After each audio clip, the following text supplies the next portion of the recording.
Today we're going to tackle something that sometimes happens to one of us or many of us, just depends, and that is public speaking. Sometimes we are asked to go on stage or in front of a group to talk about a certain topic about disabilities or our own disability. So let's get into this and see what we can share with you that'll be helpful in case you are tagged or asked to do a public speaking moment. So welcome everyone. My name is Lisa, and this is World Wheelchair Warriors, and this is our Masterclass for Fridays. And Masterclasses are about detailed pointers and tips on a particular skill, on a particular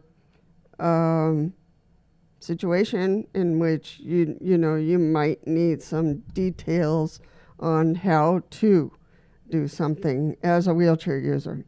So today we're talking about public speaking, and that is sometimes, depending on our relationships out there and who we encounter, sometimes as wheelchair users, we are invited to go talk to a group.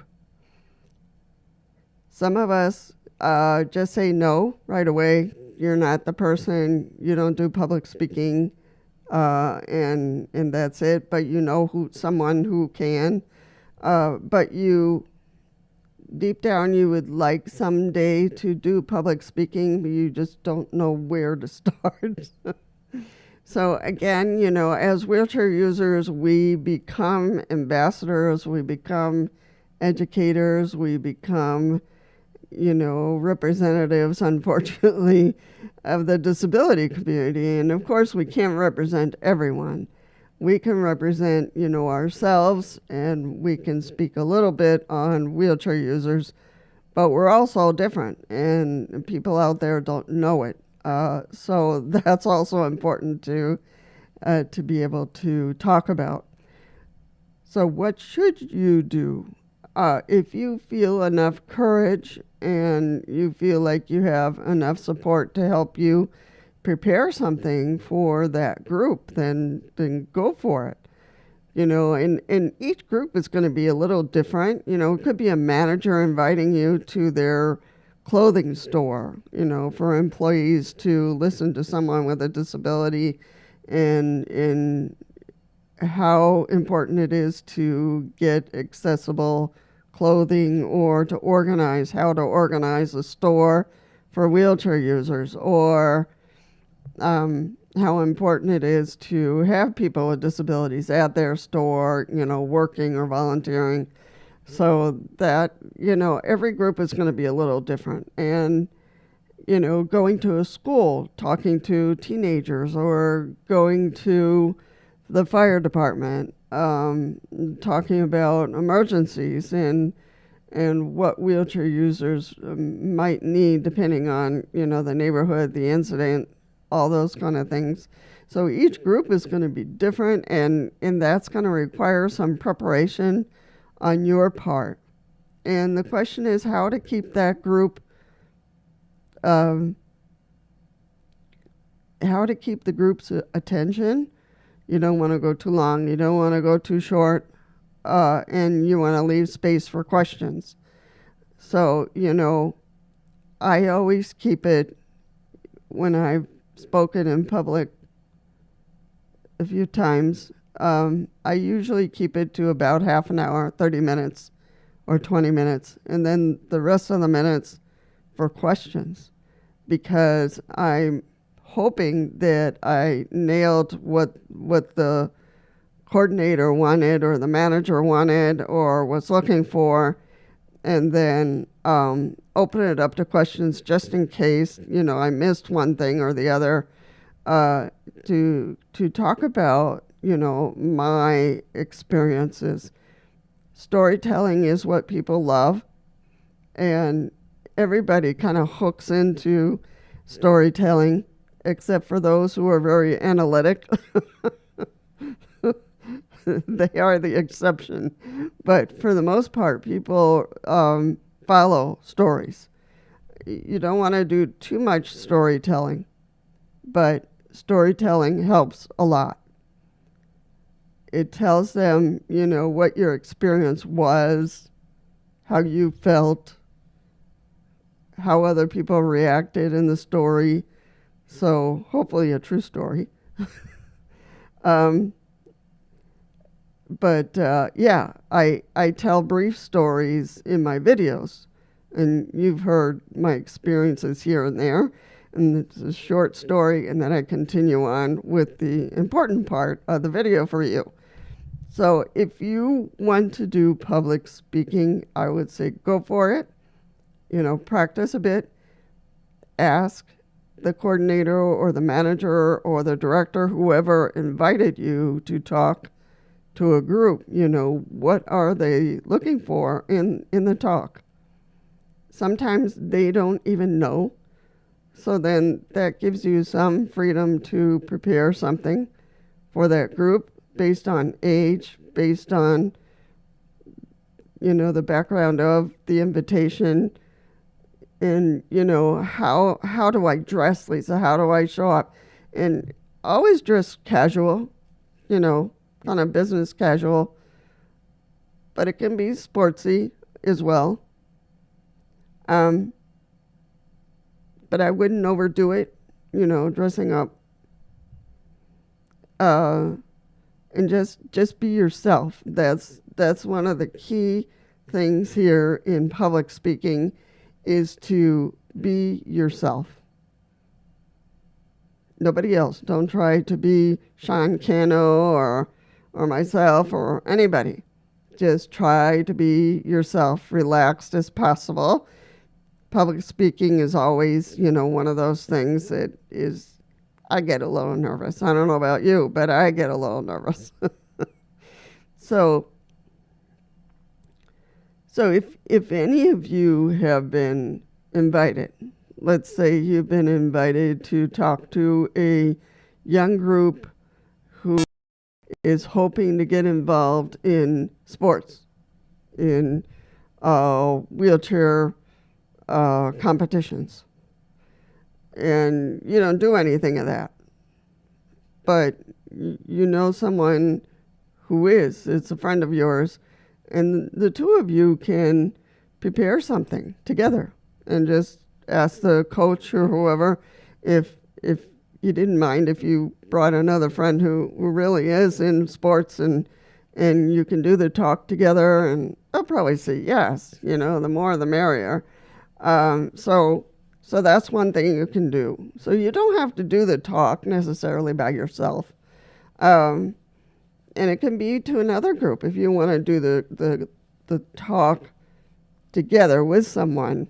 That's fine too.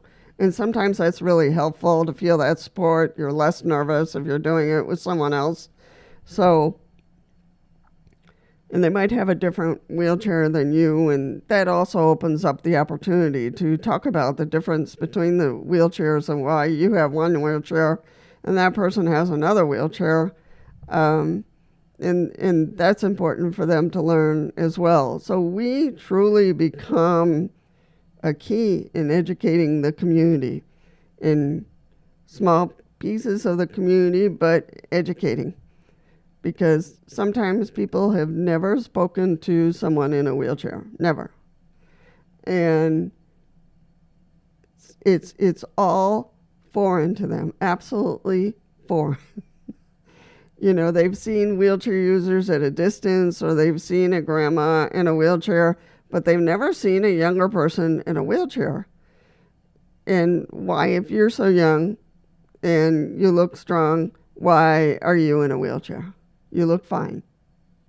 So those are important questions to the group, but it's really key if you're going to do public speaking, really to hone in on what you've been asked to talk about, and don't stray from that. You really want to nail it. So that's really crucial, that you write it out, you draw about it, anything. And you can bring notes with you, you know, um, and have some fun with your notes and just say, no, I'm not going to do this one today. Just throw it back there. But really, and you can use a little bit of comedy, it doesn't have to be serious and, the end of life kind of thing. No, you can laugh and make some jokes about it and make light of it. But always leave room for questions, because people are, they hear their topic, they hear you speaking, but they're also thinking about something else that they thought about and you didn't mention it. So really helpful to leave that space open for questions, comments, and you might get one of those comments, you're so inspiring. And you can use that. If somebody says you're so inspiring, or I invited so-and-so to give this talk because they're so inspiring, you can use that little comment there to talk about what's appropriate and not appropriate, when you're addressing people with disabilities, and why being inspired by someone with a disability doesn't really help anybody to grow. Because you need to be inspired by yourself, or you need to be inspired by, your dad or your cousin, but not with the people with disabilities. We're not there to inspire because we're living the same life you are. We're just living it in a wheelchair. That's it. But we're doing the same things you all are. We're doing the same things the public does. It's just we use a tool. That's it. A wheelchair. So in some things we might struggle more than other people, but for the most part, we pay rent, or we work, or we do YouTube, or we try to reach this group or that group, or you support this sports group and, to make sure they don't injure themselves, or you give talks to caregivers, or, you educate caregivers about wheelchairs, all kinds of things. But we do not inspire. We're not there to inspire. We shouldn't. The same way people who are able-bodied could inspire. It could inspire you. So we need to inspire each other. Not just the disabled to the able-bodied people. Doesn't work. And you can talk about inspiration porn. Educate yourself always on the topic you're going to talk about, always. But keep in mind your own personal stories, because that's what they want to hear. Bottom line, they want to know about you. And some things might be very private, so you want to keep that in mind as well. There are some things you don't have to talk about. Like your last argument with your dad. No, just toss that one. So truly, make sure you have the topic or what they're looking for. Keep in mind the group you're meeting with, the age and reason why you're meeting with them. Don't worry so much about dress, just do it sportsy or business casual. I wouldn't dress up too much, just especially if you're talking to students or people who are young. Don't worry about, it can be sportsy in terms of your dress. And talking, make sure you research the topic anyway, even though it's a topic you might know really, really well. But research it anyway.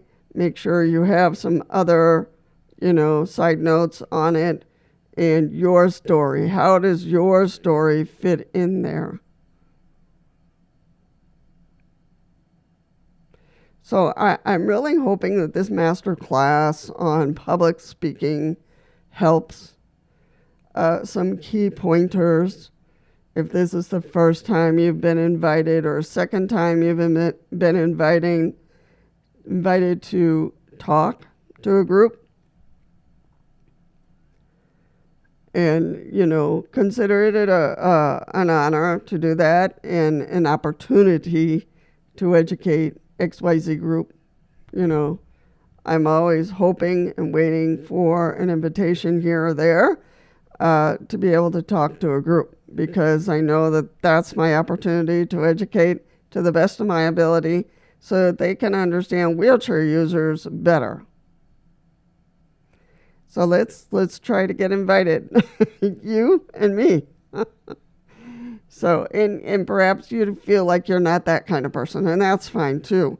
But you could help prepare another wheelchair user to do public speaking or give them support in some way. So you could also do that. You might not be the frontline person, but you could be the background person giving support. So you could do that too. All right, folks, if you have questions about this topic or concerns in a recent invitation, let me know. Put your question down below. Or if you've been doing public speaking already as a wheelchair user, put your experiences down below so that people know that you went, you did a speech, you survived it, you felt like it went really well, so to encourage others to be open to public speaking, because a lot of times we are invited to public speaking, and that gives us the opportunity to educate and to show the community that we are regular people. We just use a wheelchair as a tool, and we do normal people things. We're not that odd out there. We don't want to inspire anyone just because we're in a wheelchair. All right, folks, put your questions down below. Share your experiences of public speaking. I would love to hear that and see if that helps someone to get them out of a pickle. All right. Take care and be kind to yourself, be kind to others, and I'll see you soon.